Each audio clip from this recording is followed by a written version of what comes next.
Welcome everyone. I know we're just getting our food. We have lots to get through today, so I'm going to call this meeting to order, and we're going to go through a few business before we get to our speakers. So good to have everyone. It's October finally, even though it's still 100 degrees, we're hanging in there. So welcome. We do have some elected officials we want to recognize with us. We have Representative Coleman Jack. Thank you so much for being with us. We've got our friend, County Commissioner Celeste from Kane County. She always drives over, which is so awesome. And we have some city officials. We've got Mayor Annette Billings. I know she's in the back. We've got Councilwoman Michelle Tanner and Councilwoman Jean Burton from Santa Clara. We've got School Board-elect Joanne. You guys know Joanne. Did I miss anyone else? We also have fun guest that snuck down for us, Chairman of the Utah Republican Party, Rob Axon. So we're so happy to have him. Thank you. And then, of course, we'll hear from our committeeman and woman later. So a couple announcements. If you've seen the emails going around and things, they are canvassing for Trump, and I think there's still room if you want to go. This weekend is going to be down in Las Vegas. A couple weeks are going to Arizona. Would love to have your help if you want to knock doors or do that. If you don't want to go or you can't do that, they also need phone banking, so we can get you that information. I'll send around an email on that. But let's get Trump elected in those states. So yes.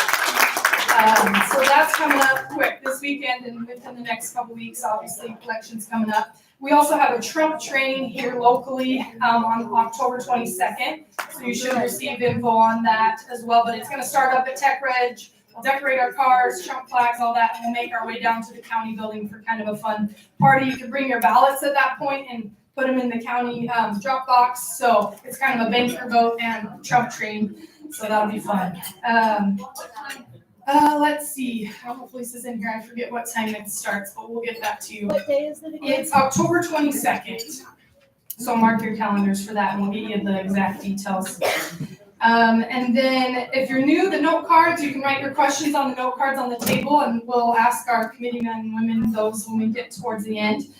And also, I know sometimes it's confusing with our membership, so I was just going to mention our memberships go calendar year, January to December, but now that we're in October, these last quarter, you can renew for 2025 anytime, so if that helps clear up any confusion. We also have our volunteer hour forms on the tables, so that can be political or non-political. I know you guys have been working hard on serving and doing stuff, so fill those out, because in our December meeting, we're going to honor our members who had the most hours and things. So there's church service, there's political, there's different categories there. So feel free to fill those out and turn them into us. Let's see, any other announcements that I missed that anyone has? Okay. We also have, we've been doing at our last few, the honor flight quilt. You guys have been awesome to donate raffle tickets because we're trying to earn enough money for to pay for another honor flight for Utah. So Jennifer, do you want to come do that drawing right now? Let's do that, and then we'll keep going. Let me see if I can find it. Oh, I can't because I don't get my emails. Oh, what's Tim? She's unbiased, she can draw for us. So thank you to everybody who has bought tickets for the we got who bought tickets for the quilt to win it. So I had a friend in Vegas who actually makes a quilt for every honor flight person that goes to Washington, D.C. And honor flight is where they take a veteran and they take them back to Washington, D.C. to visit the monuments and stuff like that. So it's an amazing organization. And anyway, so I had her make a quilt, and I thought we could just pull it off. You you can keep whoever wins can keep the quilt, or they can give it to a veteran that they know. It's up to them.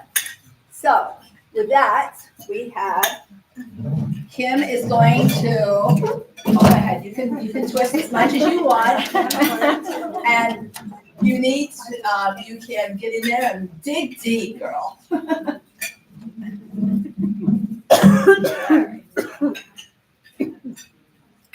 Okay, Marshall. Oh, Wow. Sorry, Sean. Sorry.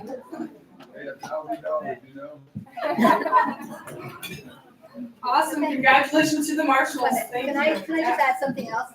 Okay, just one more thing. If you look on the table, there's a bunch of bling and some knits. I was in California for three weeks. I just got home.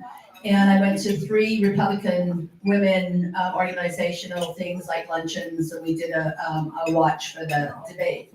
And these actually came from the Fair Oaks Chamber of Commerce. They had a chicken festival, and they were handing these out free to anybody who came up to the booth. So anyway, please take them. I don't want to have to take them home again, but just please take whatever there is on the table. They're all yours to have. And Tom is a veteran as well, so we should recognize him, so thank you. Someone take a picture. Okay, Janine. I'm taking them. Thank you. Awesome. And along with our veterans, so today you'll notice our price was a little more. We take $5 of your luncheon today, and we have a scholarship we do called Embracing Our Heroes. So that money that you paid today will go towards that. So thank you. But what that does is cover local veteran spouses here that are going to the university. We've given them a scholarship for many years now, as well as we're kind of looking into, there's a new one, Judy Houston and her husband, they work for the veterans, of helping nurses that are going to specifically be working at the veterans home. So we're looking at that scholarship as well. So thank you for doing that. Okay, well, let's get into our program we're going to start with our prayer by our chaplain, Sharon, and then we'll do Americanism by Lori, and she'll lead us in the pledge as well.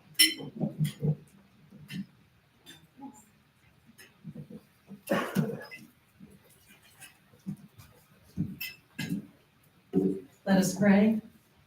Dear Father in heaven, we're thankful to Thee to be together and for our host and the food we receive from Thee, from those who prepared it. We're grateful to Thee for the successful, informative September meeting with House Speaker Mike Schultz. We're thankful to Thee to welcome today our National Committee members, guest speakers Brad Bonham and Kim Coleman. We're grateful to Thee for the failed second attempt on President Trump's life and for J.D. Vance's strong performance in the debate on Tuesday. We're thankful to Thee for this month's events which benefit our area, the St. George Marathon, the Huntsman Senior Games, and the PGA Tour Black Desert Championship, and the thousands of participants and volunteers who support these events. Father, we ask Thy blessing for our host and caterer. May our partnership continue. We ask Thy blessing for all those involved in the upcoming events. May they enjoy their time and remain safe. We ask Thy blessing for Brad and Kim. May they meet all challenges with enthusiasm as they fulfill their responsibilities to Utah and the party. We ask Thy blessing for Donald Trump and J.D. Vance. May they both remain safe as they campaign and beyond. We ask Thy blessing for all GOP candidates in the election next month. May they all be successful. We ask Thy blessing for the many who lost loved ones, for the families of the many missing, and for anyone affected by Helene's destruction last week. May each of them have the support and prayers they need in the weeks and months ahead to recover as quickly as possible, to put this tragedy behind them and live life again. Lastly, Father, we ask Thy blessing for this great country Thou gave us. May the majority of citizens cast their vote to make America great again. And with Thy grace, may this election be the beginning of a new dawn in America with a revitalization of love of country, patriotism, and unity. Father, we humbly ask these blessings in the name of Thy beloved Son, Jesus Christ. Amen. Amen.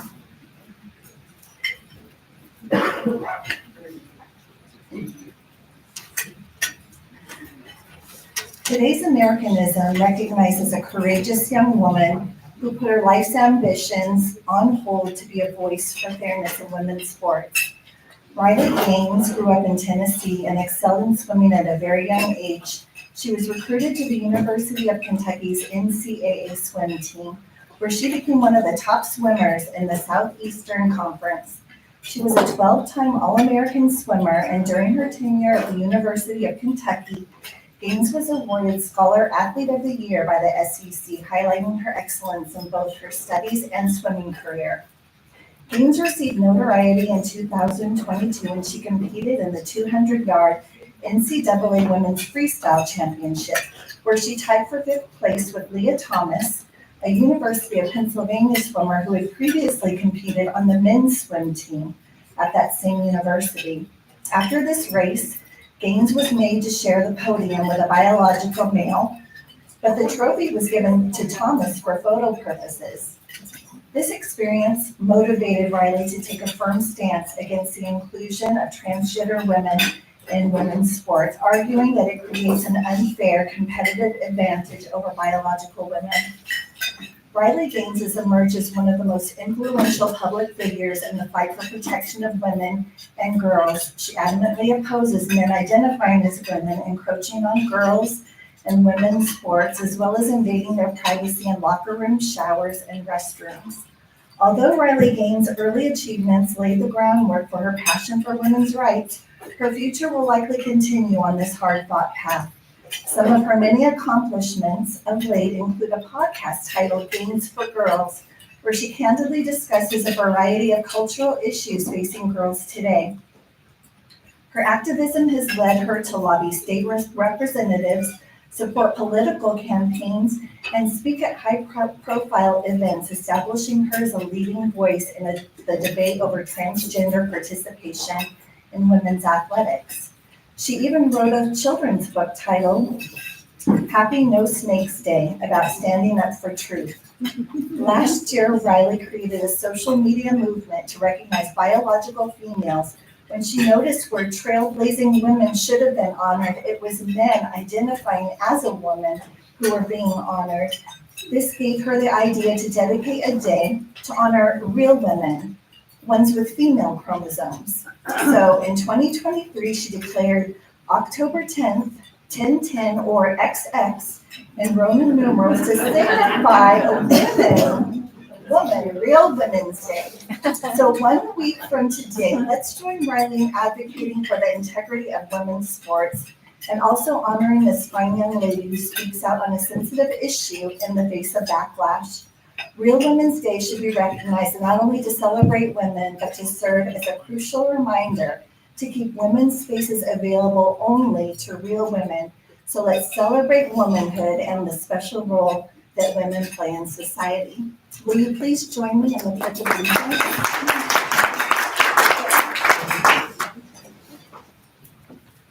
I pledge allegiance to the flag of the United States of America and to the republic for which it stands, one nation under God, indivisible, with liberty and justice for all. Amen.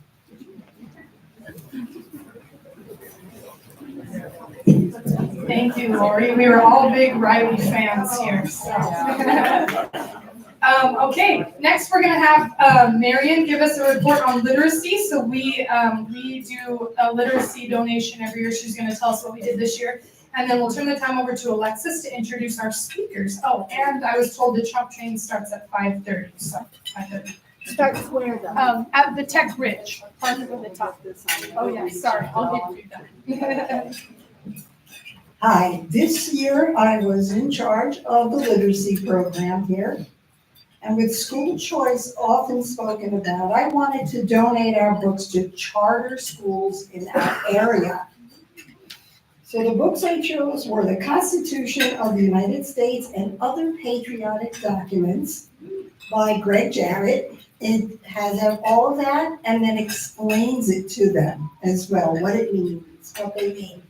And the other one was The Men Who United the States, and they talk about explorers and so on that we've had in our past by Simon Winchester.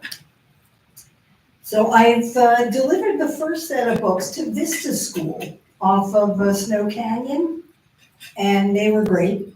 And when I receive the remainder of the books, they will go to the George Washington Academy, Heritage Elementary, and Legacy Elementary. In donating these books, the hope is that the children will gain a deep love and respect for the great country that they live in. Because a lot of people are talking against us, so we need to get them educated about us and proud about us. Thank you.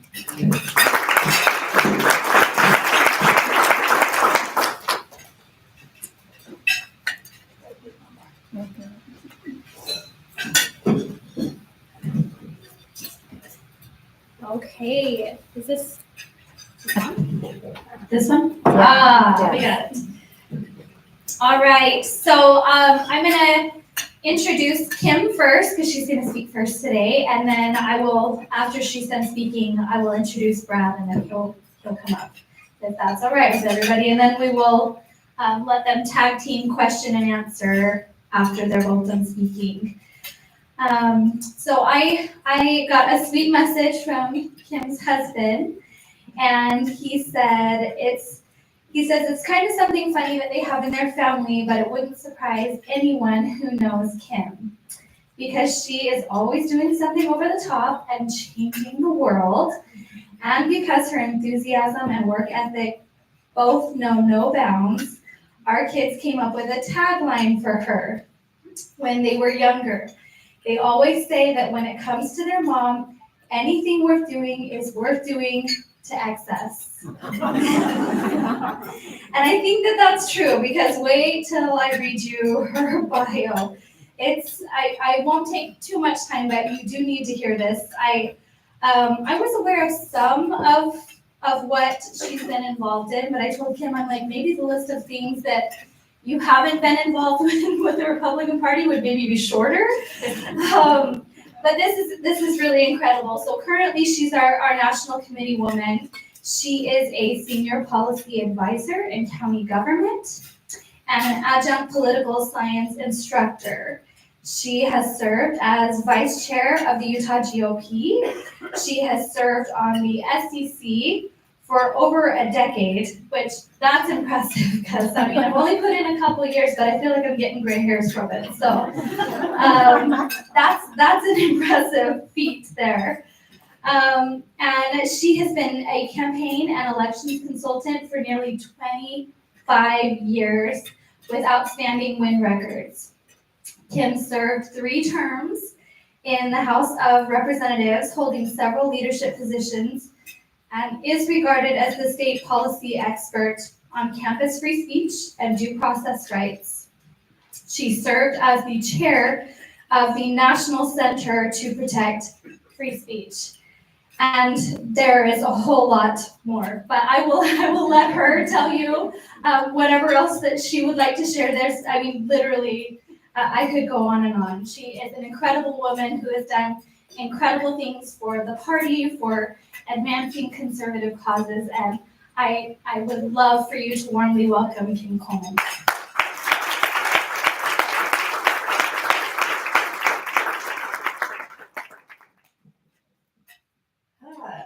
Oh, my husband's funny. And also because I told him last night after he got off the plane that I'm getting on a bus and going to Nevada for 4 days. So that probably counts as that excess thing in his mind. So it's so great to be with you. I mean, sometimes really I see most of you at some large gathering that's way up north somewhere. So it's great to even just see you in your home place, and I can start to put people in these kinds of contexts. So Brad and I kind of divided up what we're going to talk about, so we don't steal each other's thunder or just be redundant. But I'm going to basically talk about the role of the RNC committee people, just to start with. It's an FAQ piece right here, and the questions that we're asked so frequently, even some of you today, what do we even do? And then we're gonna let Brad talk about some of those actual activities and accomplishments that we're already seeing with our involvement with the RNC. And then, as was mentioned, we'll open it up to your questions, because we wanna know what you wanna know. So I've been on the SCC for a really long time, maybe too long, I don't know. Maybe too long. But this role is really fascinating to me. I have served in city government, I've served in county government, I've served in the party at the county level, state level, and so to really get to jump in and try to have an influence at the national level of our party was just so exciting to me, and it just brings it all together and how it all fits together. So let me start with just the very basics. You have a county party. We have a state party that Rob Paxton is the chair of, a fantastic chair. And then the national party has its own organization, and every state gets 3 representatives on the RNC. Your chair is the ex officio, and then every state elects a woman and a man. I don't know why a woman and a man doesn't seem like the most Republican thing. Especially given right against here, but but I like it because I think that's a valuable way to construct this. So what Brad and I do is we really look at mostly procedures that create fair election systems, in much in the way that Rob and the SCC on the state level, Lisa. Big props to Lisa. You have a fantastic county chair here. And so sometimes when we take these party leadership positions, we kind of pull back a little bit, become a little bit specifically agnostic on things, because our primary role is to create the processes, the infrastructure that allows you as individuals to participate in the electoral system. So to get to go on the RNC and look at how we get presidents elected to the White House, how we capture more Senate seats, how we retain and capture more House seats, that's what we do. And all the pieces of that. Logistically and practically, we were elected this spring, but that's right in the middle. We're heading into the playoff season, right? So even when I ran at this previous convention, there was a notion and a thought that the RNC might change the role and have us start in January after this election season is over, and kind of start with a brand new focus on 4 years from now. However, they retained the current policy that we started right at the end of the RNC convention. So we're still finding our feet a little bit. Brad came in for a special election with a vacancy, and so got to serve just a portion of that term, but he's just been absolutely fantastic on jumping in. So we're the new people, we're freshmen, and we have some elected officials here who can validate those. So you come into an elected office or an organizational office, and you're the freshman and you're told to go sit in the corner and just, be seen, or maybe not be seen, but not heard. And so I reverse that when I consult with candidates, and I say, you were not elected to go sit in a corner. You were not. Your people need your representation right now. Joanne, if anybody tells you we don't put baby in the corner, we go to work as soon as we are in there. So I found myself even taking my own advice on this when there was a vacancy in one of the RNC committees. And I got some phone calls and text messages, Kim, you should jump into this. And I'm like, wait, I'm the new guy. Okay, wait, stop, Kim. You know this. You know this. If there's an opportunity for us to get in and dig in and have an influence on the RNC, that is what I promised you I would do, is I would work to elevate Utah's influence on the national political stage. But it was a budget committee, and I'm like, budget committee? Please. But then there was a prominent member of the RNC who called me and said, no, that's the committee. Yeah, that's kind of like B&L. It's kind of like business and labor that everybody wants. So So grateful to Rob and Brad both who helped facilitate us taking that seat. So we now have, Utah has a seat on the budget committee, which means there's no Lululemon leggings anymore for chairs because I'm on the budget committee now, and plus Rhonda's gone anyway. So we really do sort of have a space here for a couple months. January is really when we go full bore and all of the committees and subcommittees are elected, and that's really where the movement is going to happen. So as your legislators and even on your city councils, county commissions, it's where you want to be to move what you want to move. So we want to be everywhere, and that is going to matter for Utah. So what was very helpful to this, I have to give props to our chairman, Rob Axon. He has well-established and long-established networks and relationships that he was very kind and effective to kind of spread the word. Kim Coleman's coming, Brad Bonham's coming. We're gonna do some stuff. So I just want to express that gratitude. I love working with Brad, and we're just getting started. It's a 4-year term.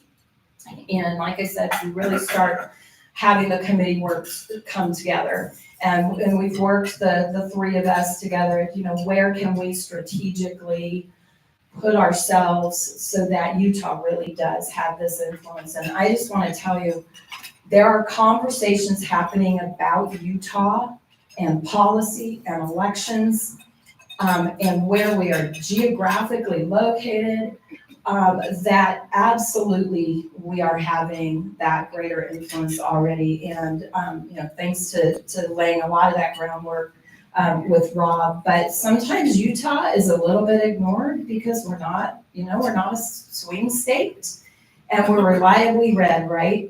We can just sleep on Utah because they're red and they're always going to be red, right? No. Thank you for recognizing that. Well, we're telling the rest of the country, don't ignore Utah, because we have the blueprint 2.0 alive and well in our state, and we do not want to fall like our surrounding sister states. But then having this further vision of that is, okay, we're safe for a minute. We're going to have Republicans elected to Congress, to the Senate, and we're going to elect Donald Trump in this state. So, but we're not so sure about Arizona, and Nevada needs some help. So the vision of Rob Axon to partner up with our states, and then we'll let Brad talk a little bit more about how we accomplish that. So Utah is a player.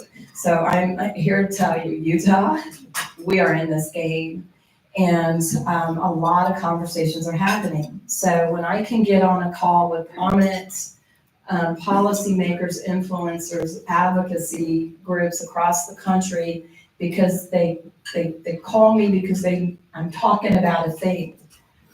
And 200 people will go, what happened in Washington County in southern Utah with ballots? What? They left the state. That's a new conversation we have to have, and also as a warning to other states. Now that is a national conversation. What can we rely on when it comes to USPS system in our elections? And a lot of other issues that have just come up that might be vulnerabilities in our election system that Utah's at the table. So we are going to work. We're already, even though a lot of the big stuff doesn't really happen in January, the relational stuff is just right from the beginning. We have great friends on the RNC and establishing those relationships. So when we want to get on those committees, we have positions of trust with people. They know who we are. They know what we believe in. They know our commitment to working in excess and things like that. And again, Rob has been a very trusted figure nationally in the RNC, especially in Western states. So we are divided up regionally into a couple of regions. So we work very closely with about 16 states and territories So we get to push positions and policies that way, and Rob's done a phenomenal job of establishing those really strong networks. I just can't emphasize that enough, because those are things you can't see. Those are things you can't measure, but I promise you, they are leveraged to make Utah this player that way. Oh, Larry came in. Long time, tea party. So, anyway, I think that's what I wanted to kind of lay that foundation for you. It's a 4-year term. You elected us at this last convention, so we're in it for a haul and to get things done. So thank you for that support, and I'll turn the mic over to Brad. So he can, or turn it over to the introducer, to Brad. And then I'll come back up after it. Thank you, Kim. All right, so Brad has been our committeeman since August of 2023. As they said, it was a special election, so we appreciate his service. In his time, I think this is really important to point out, he had set a goal that he wanted to raise $1 million, and he did do that in his first year, which is incredible for the first year. He is a small business owner, an investor, a philanthropist, and a community leader. He serves as Utah's first ever entrepreneur in residence, championing policies and initiatives that bolster Utah's entrepreneurial spirit and promote free market principles. He is a fierce protector of a child's right to life, a champion for the family unit, and defender of the Second Amendment. He and his wife Megan give generously to these causes, and hopefully Brad will share some of that. I do want to read some fun things that we learned about Brad from Megan, his sweet wife. So she says, one strange kind of food that he likes, Brad loves Taco Bell. I'm like, she says, always Taco Bell. I'm like, hey, I have had a lot of Taco Bell since I've been pregnant, so I'm on that. A strange kind of fear he has, he doesn't like Oompa Loompas or clowns. I also do not like clowns, so yeah, the Oompa Loompas don't really scare me, but she said, one thing I really love about Brad is that he's always trying to learn and become the best version of himself. He's got a big heart and genuinely wants to make a difference in the world. And I would say that's been true of my very first impression of Brad, and maybe he'll tell you a little bit about that.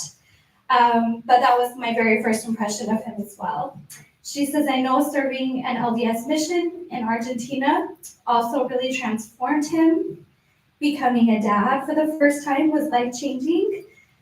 On a more personal level, she says they lost their second child 14 years ago. And she said, I don't think anything has changed us more as people than this experience. And that was something that Brad talked about the very first time I met him. And I love people who can take a difficulty like that and turn it into a way to bless other people's lives. And I think Brad has done a great job of that. So she says he wants a lasting impact. He wants to leave the world a better place, and I think he's doing that. So please welcome our National Committeeman, Brad Bonham.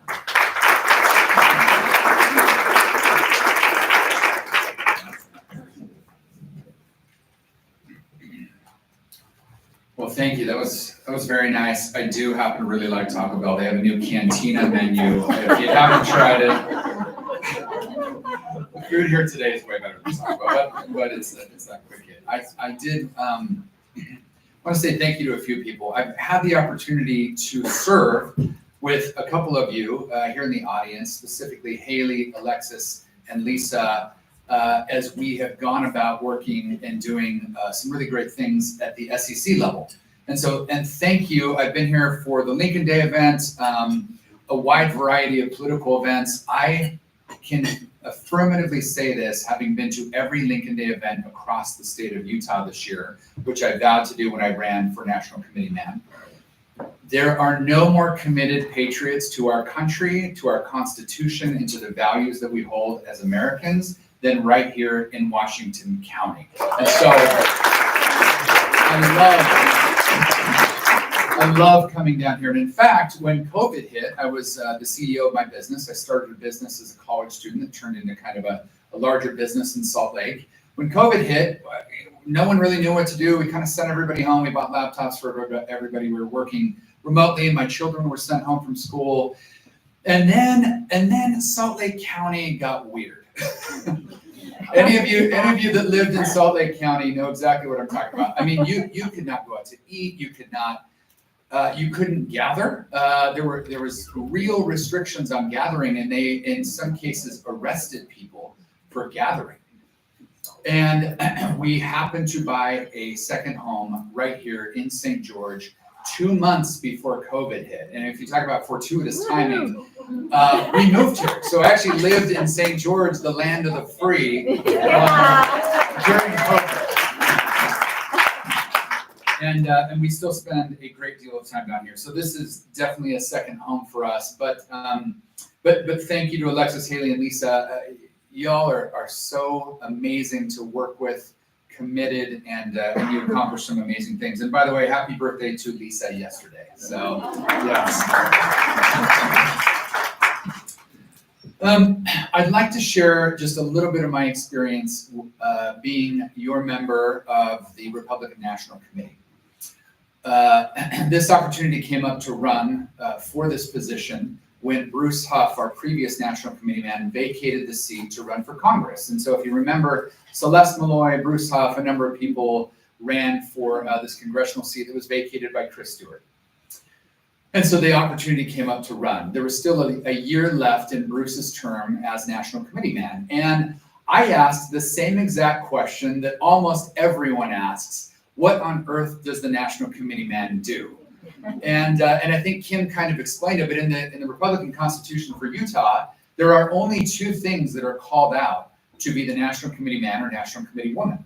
One, you represent us from a policy perspective at the RNC. So on a national level, we get to go and we get to talk policy. What works really great for Utah often will work really great for the rest of the United States. And so can we have those robust and vigorous debates and share ideas, like best practices, like what does Utah do really well? Why are we here in this room? Why are we so concerned about what's going on? Because Utah does things largely better than many of our neighboring states do them. And so that's step number one. We have to represent Utah at a national level. And all three of those representatives are here in the room today: me, Kim, and Rob. And secondly, the second thing that it calls out is that I'm supposed to fundraise, that we are supposed to fundraise together for the Utah GOP. Now, historically, if you've paid attention, it's been pretty challenging. And in fact, when Derek Brown took over as the state party chair, they were essentially bankrupt. They had gone from having employees. The Utah GOP had employees. They had an office. And by the time that Derek Brown was elected and got in there, they had nothing. They had a PO box. And in fact, I think even when you took over, we still had unpaid bills, right? So when you go to run for office, by the way, who has run for office in any sort of an office? Raise your hand. It's super easy and very friendly, and there's no hardship, right?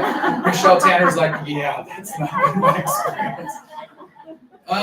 This was no different. And you try to come up with some things that you can do to help improve things, right? Like, hey, I care deeply about this, so I'm going to come in and I'm going to accomplish this. And Michelle's role in city council, I actually don't know what your campaign slogan was or any of your goals, but I assume it was, this is how I view the world, and this is where we can improve. And, Joanne and Rob and all of us, I said, hey, I wonder how much money we can raise. And I arbitrarily selected the goal of $1 million. And you know why? One, it sounds like a big number. Two, we've never done it before. And within 12 months, actually, I think it was within 10 months, Rob, if I'm not mistaken, we actually announced this at the Republican convention in Salt Lake City. we had passed $1 million raised for the UTGOP. This is an entire, this is a team effort. You don't just wake up one day and say, I'm gonna go raise $1 million. That comes from thousands of individual donors, both large and small. And so, by the way, if you want to thank Rob Axon for any leadership today, let's thank him for being the fiscal conservative that we always say we are as Republicans. And we went out, we raised money, we've spent less than what we raised, which is always a good thing. Wish the government would take some cues from us, but Rob has definitely, Chairman Axon has led that charge. And so those are the two things we get to do. So I throw my hat in for this special election. I ran against some really good men. It was a little contentious, as sometimes races will get. And I can tell you, I am dear friends with every single person that I ran against. And in many cases, I didn't know who they were. In fact, Alexis, you and I are on a text thread with one of those gentlemen, and he's become like a really good buddy of mine. And so politics should be more than just arguing about individual points as we see it. In my opinion, politics should be us coming together and pooling our ideas and our resources to make this world a better place. And so that is what we are trying to do. I was elected, funny story actually, we tied in this special election, 73 votes to 73 votes. And I looked at Rob, I'm like, now what do we do? It's like, I don't know, flip a coin, I don't know. Arm wrestle, I would have lost because the guy I tied with is big and muscular, and I'm not like that. But so we actually had to go 6 weeks later to the SEC again, and we ran again, and I managed to win.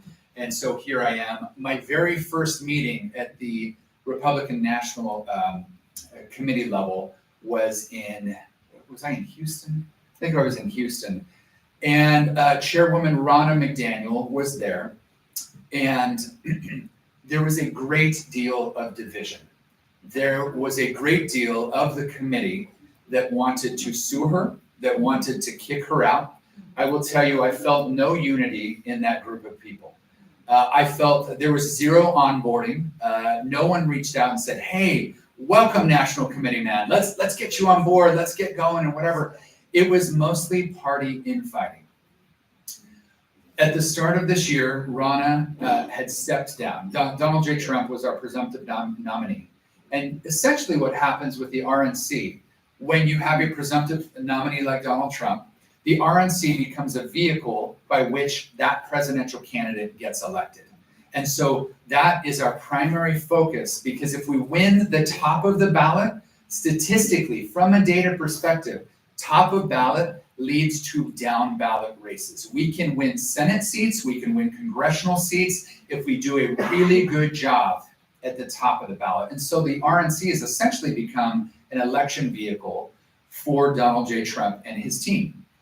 They went to Ronna and they said, Ronna, this is not going well. Anyone that walks into this room can tell that it's not going well. She agreed and said, this actually is not going well. We had raised less money at a national level than at any point leading into a presidential cycle. We were not raising money, we were divided, we had no unity, and we had no direction. President Trump had asked Michael Whatley, who was our chief legal counsel, and his daughter-in-law, Laura Trump, to step in as co-chairs. And so I had the opportunity to vet each one of these candidates and vote for them in this special election when Ronna McDaniel came down. And I will tell you this, I have never experienced an organization that has more unity and purpose than what has happened to the RNC in just the last 6 months. We are hyper-focused. I've been in a room with Donald Trump countless times now. We are hyper-focused on two things. Getting out the vote, got to get people to vote. Those low propensity voters, the reason why we're going to Nevada and Arizona and why we're recruiting so hard for these efforts is so that those people that don't normally vote, but that would vote our way if we just showed up and knocked on their door, we want their votes.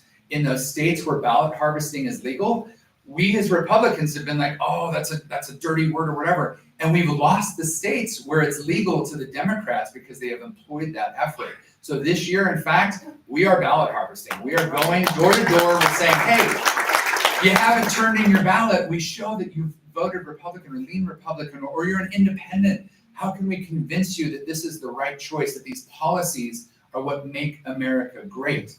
And we're going to get those ballots, and we're going to win Arizona, and we are going to win Nevada, and we are going to work so hard to make sure that happens. Now, step number 1, get out the vote. Step 2, and this is from Donald J. Trump, said protect the ballot box. Those 2 things are the things that we need to accomplish as an RNC and as a Republican Party across the entire country. If the vote is not fair, it does not matter what our votes are. And so protecting the ballot box, we have filed, let me walk you through a couple of these points here. We have 75 full-time employees in battleground states and in the corporate office who are working towards on election integrity issues. We have 100,000 volunteers with a minimum of 5,000 volunteers in every single battleground state that will be standing next to the ballots, watching them processed and watching them counted in those battleground states. We have more than 500 attorneys in those battleground states that have been employed by us to make sure that the election is fair. By the way, if we lose in a fair election, then we have lost, and we have to accept that. If we lose in an unfair election, that's not something we need to accept. And so let's do the work now so that our elections are safe and secure. We have filed 92 lawsuits in 26 states in just the last 24 months. Sometimes the legal avenue is the only way that we can actually stop inappropriate or illicit legislation from coming through. I'll give you the perfect example. In New York City, they passed a law that said anyone can vote in these elections, anyone. And that included 800,000 illegal immigrants. 800, if you don't think 800,000 votes can swing an entire election, it can. And we sued, we stopped it, and we won. Unless you are a citizen of this country, you should not be allowed to vote in our elections. And so 92 of those lawsuits in 26 states. Now, so what are we doing to win? Kim kind of touched on this a little bit. We are recruiting people from neighboring states. Now, Utah, I was with Donald J. Trump in Salt Lake just last week when he was in town. We got to meet, and it was a really intimate setting. And he shook my wife's hand and he made fun of her because when she stood to take a picture, she did the thumbs up. And he's like, I'm the only one that's supposed to do that. Anyway, it was really funny. We have to go to work, though, in those super critical battleground states. The presidential election will not wind up being for Donald Trump because of Utah. Utah is a plus 25. He is projected to win by 25% here in Utah, which is great for us, right? Like that says a lot about who we are. We value those conservative ideals and principles. In Arizona and in Nevada, he either won or lost by less than 2% last time this election happened. There are super critical issues at play here. We have an LDS community in Arizona. We're going to be appealing to them. We have pro-life, pro-choice, independents. We're going to be appealing to them. We make our case as to why this is the right option. You might not even like Donald Trump, but you can't argue that your life was better when he was president. I hope you all agree, because it was. Your food cost less, your gas cost less. We were in no world wars. All the stuff that J.D. Vance said, in his vice presidential debate, I'm like, yes, like that's exactly why we're voting for Donald Trump. We must get out the vote. I've actually put forward a challenge, and I sent this out in an email. My wife and I are so convicted around this. We are trying to raise another $50,000, and we are putting in $25,000 ourselves to match. So we just need $25,000. We've raised, I think, $13,000 across so far, but we've got to be able to pay for volunteers to go to these critical battleground states like Arizona and Nevada and help our neighbors make sure that we can keep these places red, because I think if we put in the work, we win. If we do not, we don't. And it's as simple as that. Now, issues here at home, we have some work to do. I think there are a couple of issues, and Kim and I can answer any questions. We represent us nationally, but we care locally, if that makes sense. We have a transparency problem in Utah. Obviously, it was front and center in the gubernatorial election specifically. We are working closely. Chairman Axon is leading this charge, but closely to make sure that anything that we easily recognize is incorrect with our election process here in the state of Utah needs to be fixed. And I think, yeah, so SB 54 is a big problem, right? It's a big problem. I've gone through convention twice. I've had a wonderful experience with it both times. SB 54 either needs to be repealed or fixed or some variation of the thing. So even more than that, we can't hide behind poorly written laws that allow the just trust me kind of thing. The government, we should be, as citizens of this government, we should be able to audit what the government is telling us. And if we aren't able to audit what the government is telling us, the whole trust me thing, by the way, I'm not blaming any political candidate here. What I'm saying is the system and the process is flawed. We must improve some of these processes so that governor races 5 and 10 years from now can be won fairly and can be audited so that we as the people know that these elections in fact did have integrity. So these are just some of the things that we're working on every single day.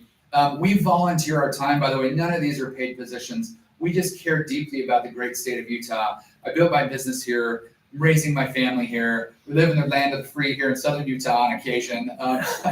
And we just love it. We love the people. We love the culture. We love the ability to express ourselves without fear, the ability to build our business, the ability to work in a job that you want, the ability to practice your freedom of religion as you want. And so that's why we do what we do. But I am the National Committeeman for Utah. I love what I'm doing here at the national level, preaching the gospel of what makes Utah so great, but doing it at a national level. So, Kim, do you want to come up with me?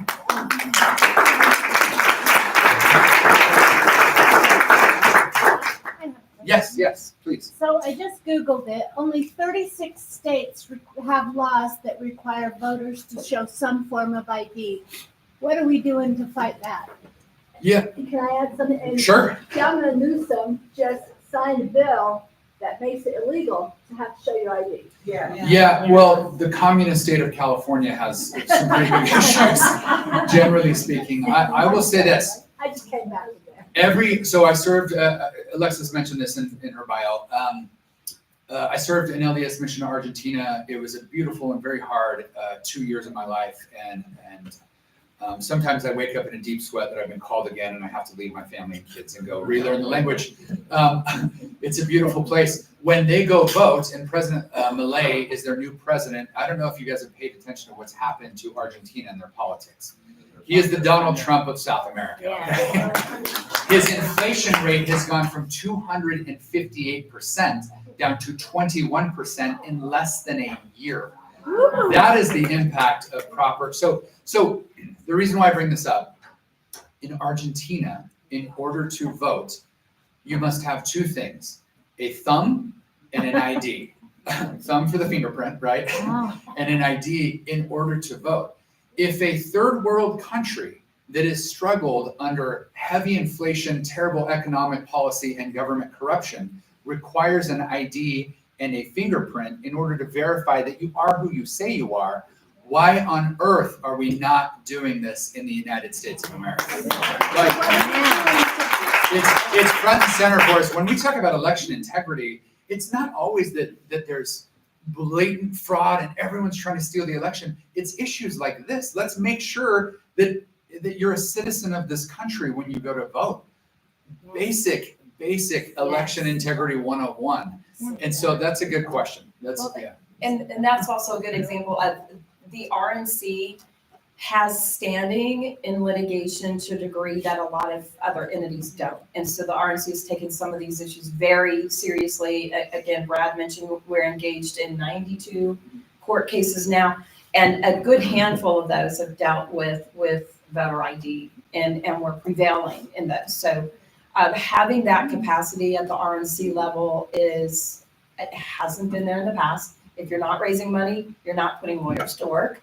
So that's where some of that money goes to work is bolstering the legal capacity of the RNC to engage these challenges, and we're winning. It's the biggest line item on our P&L. It's the biggest spend that we have at the national level is on legal challenges to illegal laws. Yeah. All right, we've got a question. Where is the correct place to donate to the RNC in Donald Trump? Because we get a lot of the junk mail coming in, but So what do you guys recommend? what's the So Trump Force 47 agenda 47. TrumpForce47.com. Trump Force 47. 47.com. So I get asked this a lot. You're, TrumpForce47.com. by the way, here's And it. the Utah GOP. Oh, yeah. We'll go Utah GOP. Yeah. Yeah, we're here talking about RNC. No. Interesting. They call us the 168. So it's the 50 states and territories that each have 3 people, so you do the math. But uniquely this year, the turnover was exactly 47. So we like to think that's providential. We're part of the 47 for Trump 47. I get text messages frequently though about the donation thing because people are bombarded. I am bombarded. And in fact, I get someone played a practical joke on me and put me on a Democrat donor list somewhere because I get Kamala texts and I'm like, why on earth is this coming to my phone? But most of the texts that you receive are not from the RNC and are not from the Utah GOP, but we field a lot of those calls and it can be confusing. And so I appreciate that question. There's only a couple places that I would actually point you to donate. UTGOP.org is one of, sorry, let's get the website right. UTGOP.org. And that'll help us, get out the vote and get volunteers over to Arizona and Nevada, and then TrumpForce47.com. And then you can donate as well. You can, yeah. The RNC has its own donation portal. Right now, though, the RNC, every penny you donate to the RNC is kind of just going to get Trump elected. So those text messages that you're getting aren't necessarily, they're not fraudulent or anything. It's just other ways campaigns raise money. They don't typically give as much to the campaign as if you go directly to the candidate. So the Trump Force 47 will go directly to Trump. All right, so this next one, I really love whoever asked this, thank you. Explain why the RNC rewrote our platform around Trump. I support him, but we will have other Republican presidents that may have different ideas. Our platform could have been revised, not rewritten. I know Brad is ardently pro-life, and we had a lot of conversations about this, so would love to hear your thoughts on that. I was there. This happened earlier this year. I think it's important to maintain credibility when things, we agree with certain things in certain directions. It's important that we voice that. When we disagree, even with party platform changes, I think it's incumbent on us to disagree and to make that known. Alexis mentioned I lost my second child, my first son, to an issue. He had kidney problems in the womb, then he was born, and he lived a beautiful short life and passed away in our arms. And fast forward a number of years, we actually discovered that there was a cure for his condition. It has to happen in utero. You have to catch it in time. But none of these technologies existed in the Intermountain West. And so my wife and I went to work with the administrators of Primary Children's. We propped up our own new wing of the hospital. It's called the Grant Scott Bonham Fetal Center. We treat 65 different variations of in utero issues. So these babies are fixed when they're cooking like Alexis, right? And they're born happy and healthy. When I say I'm pro-life, it is the hill that I die on. So when the RNC rewrote the party platform that stripped out a lot of the pro-life language, it was the height of disappointment for me. And I got to be honest, that I think all of us at the RNC are decidedly pro-life. The number one issue that Donald Trump and his team are worried about in Arizona and Nevada is the abortion issue. Number one, and it is not close. I don't know if you heard JD Vance talking about, well, let's get to a 15-week thing or whatever. They have determined through statistical polling and data that if we have a hard line in the sand, that we lose every critical battleground state. And so, unfortunately, that language was indeed stripped out, and it's like to my everlasting shame. Like, I don't know what else to say. If there's going to be a hard line in the sand, that's it for me, you know. And so we're all still very pro-life. They watered it down in order to win. Now, here's the flip side of that. If we win, we continue to get conservative Supreme Court justices. If we win, the judiciary continues to be populated by pro-life judges, people that look at the sanctity of life, the importance of protecting the unborn. And so I've had to justify in my mind and say, okay, winning, at least to this group of people, is more important than the public stance. And so that is where we are. You can answer the next question. This is a question of the media. The media is obviously very hurtful, biased to the Republican Party. Is there anything we can do as citizens, or you guys have been speaking with the media, you know, at RNC? What are your thoughts that way? Oh, gosh. One of the things that I ran on is this notion that we should never put Republican candidates on a hostile debate stage with hostile moderators. I don't know why we can't get away from that. I don't know why we can't get away from that. And the two debates that we've seen are just so bias laden.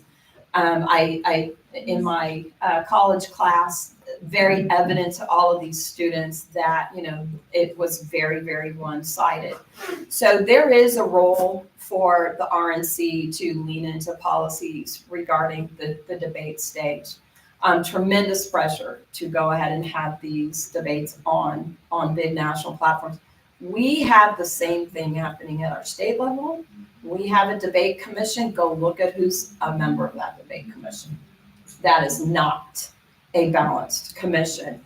But the pressure to go ahead and put our Republican candidates on those stages where we may or may not have the influence we want to pick moderators and pick the rules, we've just got to do better to get out of that. So that, you know, as Brad and I go into our official 4 years, that is a place we can start leaning into. Turn the channel, turn it off. You might have seen that Netflix had the largest reduction in membership based on a donation to Kamala Harris. So, you know, how you consume your media is what props it up. So, who makes the decision as to, I mean, why is it the Democrats always pick where they're going to have it? Why can't it be balanced? Who's the one? I guess I'm asking, who is the one that makes that final decision where it's going to be? So the candidate does. So Donald Trump and his team. If I know anything about Donald Trump, it's that he's a really good negotiator. And so if you've wound up on ABC, it's because they started so far over here that, you know, that he's had to kind of get them back somewhere. And so you'll notice JD Vance was like, hey, there's no liberal fact checking here in this last debate, because that's what they had agreed to. And then they violated it like the very first question, you know? And so, yeah, it's valid. I would also point out, I've never seen the media turn so quickly on someone as they did to Joe Biden after that debate. Can you believe MSNBC and CNN and everything are like, oh, he did a terrible job, we need a new candidate. Like you people loved this guy up until 90 minutes ago, even though you knew he was completely incapacitated. So, well, they're also falling in a little bit of crush on JD Vance now too. So some of that is hopefully shifting. Yeah, JD Vance. My wife was like, man, his eyes are gorgeous. Megs, we're talking about policy here. Right? Talk about policy. Okay, a different direction, and you don't have to answer this one, but they're asking about ballot initiatives here in Utah and the threat of really turning Utah purple through ballot initiatives, and wanted to know if either of you would like to weigh in on that. Maybe Kim? Oh, my gosh. So this really is, again, the RNC finally paying attention to some things. This is absolutely blueprint work. So we had one of our legislators do some work on the 2018 ballot initiatives, and you may recall that was like this big basket of initiatives. It was Medicaid expansion, which was everybody who could do math knew that was every budget killer. Medical marijuana, this redistricting commission, I forget the fourth one, not so exciting, but so we were able to trace the money through dark money and a level of dark money and a level of dark money until we found that the Medicaid expansion was primarily funded millions of dollars from a California employees union. And so we value that the people have a voice, but you have a voice. That's the people right there. So that's one of your people right there, Representative Jack. And so for some reason we have in a constitution, and we understand that historically during the progressive era, this was something that happened around the country, and a lot of states fell complicit with this, that we pit republic against democracy in our constitution. And we value that. We want the people to have a voice. The people do have a voice. But what we have observed is it's not the people really that are funding these initiatives. It's not Utahns that are coming in and doing this.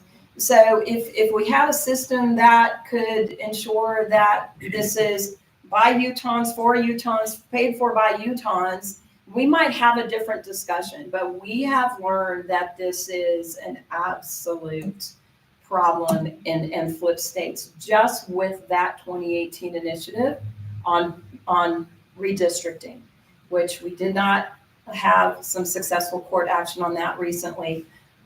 We have not finished the challenge on that particular initiative, which I believe will ultimately go down in the court, because the U.S. Constitution, that's a thing. I got copies in my backpack, and if you need to read that thing, more than frequently, but we think that's going to go down. In the meantime, we still have this ruling by the court that says that you substantially have to comply with what's going on. So I support the legislature in their efforts to deal with these initiatives, but it's in no way, as I view it personally, serving in the legislature and living outside before and after the legislature.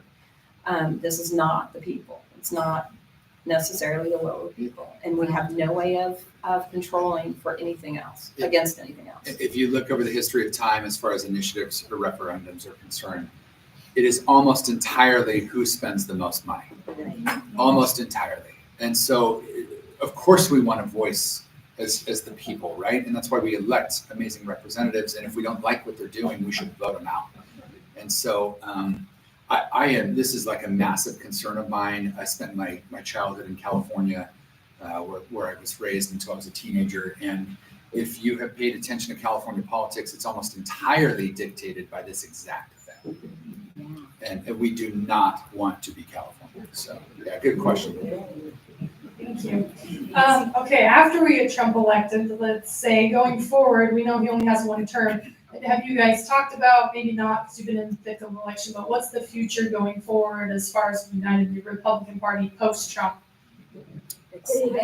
So I don't know that it's ever been brighter. I mean, J.D. Vance, honestly, was part of the future. We've also met Vivek Ramaswamy. We've met, talk about the smartest guy in the room. Like he just ran circles around everybody. And there's actually a pretty deep bench of people waiting in the wings. I would say this, if Donald and JD are elected, in fact, and I think they will be, but if they're elected, it's always easiest to be VP to then run for president, because you have name ID, you have this donor base built in, you have all that other stuff. And I would love it if we won and then JD ran for the next cycle. Yeah.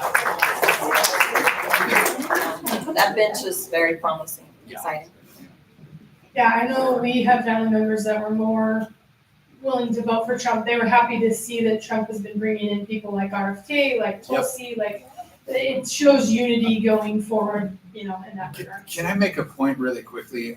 I've got a lot of people that are in fact voting for Trump in spite of them not liking Trump. We have had a little bit of exposure to the personality of Donald Trump. JD Vance 4 years ago on Twitter was like, Trump is Hitler. Like, he literally said that, like on Twitter, and he's got all these posts like denigrating Donald Trump. Donald Trump is actually a really forgiving guy. And I think the media portrays him as negatively as humanly possible. When you actually interact, when he stops the whole motorcade and gets out and talks to one person that drove 8 hours to be there, in spite of a Secret Service like freaking out because everyone's trying to kill him all the time. Like this is honestly my glimpse into Donald Trump, is that he's a genuine, very forgiving guy. Almost everyone that has ever denigrated him, that has been later been like, oh, you know what, I actually like Donald Trump. He has opened up his arms and welcomed them back in without another question. And that includes, by the way, at the convention, national convention, Nikki Haley got up on stage and endorsed Donald Trump when she was calling him the devil just like a week earlier, And so this is the kind of person that we have been exposed to, which is totally different than what the media has portrayed.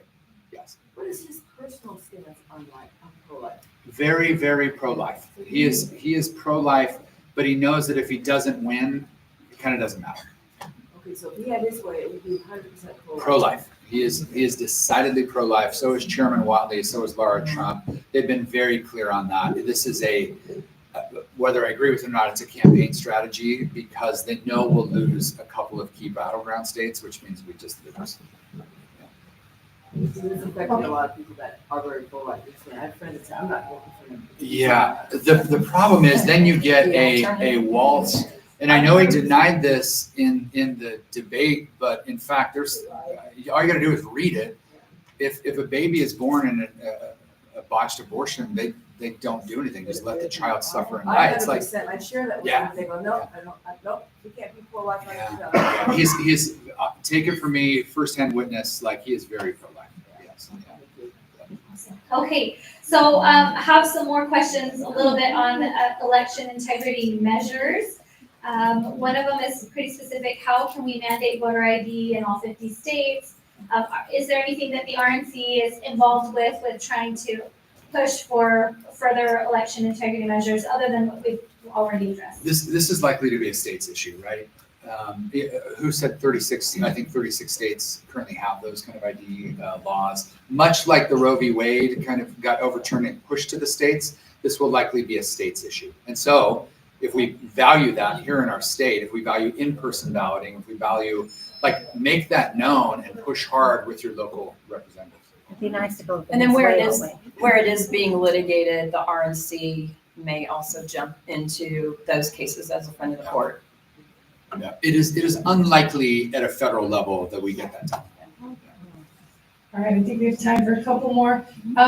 Next question. Are there any initiatives going on to help get younger voters, millennial, Gen Z, that kind of thing? That's a great, so I'm an advisor to the College Republicans, and in fact, this evening I have a shooting event with College Republicans from Dixie here. Wait, what am I supposed to call it? I call it Dixie.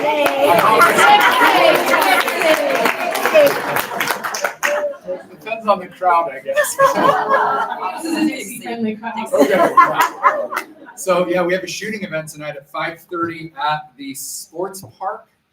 So if you want to come support your local College Republicans, we got a bunch of them. We're going to be throwing lead down range. So, yeah.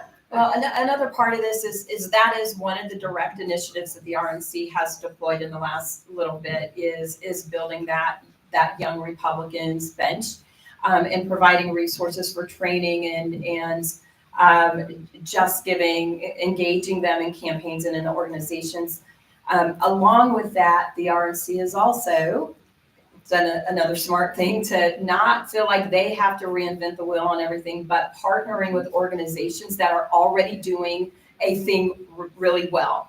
So we have a lot of activity with Turning Point USA and Charlie Kirk. And so even the Arizona trip that we have is in close coordination with that group, using their ballot chasing methods, their training being able to synergize efforts with like-minded groups and not just recreate everything. So that the RNC has really done, really moved a lot in those kinds of ways. Okay, how is the Bank Your Vote push going nationally? I don't have any updated data on it. That's a good question that I actually don't know how to answer it. Yeah, I'm not sure. What is it? What is it? What's Bank Your Vote? It's getting those, so Vote early. yes, vote early. Oh. Vote early is a big Often, thing. no, it's not. Vote as many times as you can. It seeks to avoid some of the things that we saw in 22 and 20, where things crashed on election day, things happen on election day, Hurricane Helene comes, whatever it is, that get your vote in early. It allows the campaigns and the parties to also then target their remaining time with efforts on people who have not yet voted.